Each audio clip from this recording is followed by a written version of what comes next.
GRE is striving to transform the conversation for men in recovery.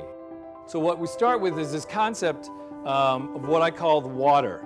In many ways, that is our experience, particularly of gender, but of many other things, and we're in it so much and so immersed in it that we often don't see it.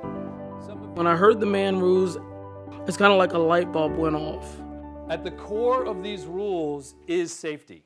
I was sitting in the audience listening to Dan thinking, this is what has been missing in both my world personally and professionally for so many of the men that I've seen over the years.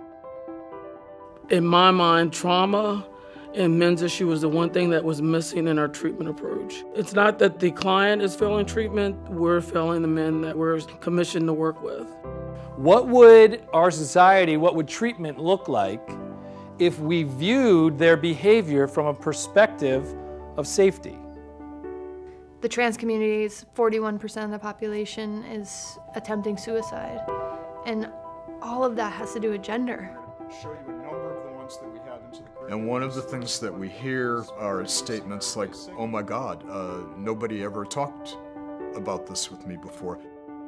This information has informed me in ways that I missed. I still feel bad about some kids that kicked out of treatment years ago. They didn't need to be kicked out, they needed to be helped. GRE is a group of people absolutely dedicated to healing.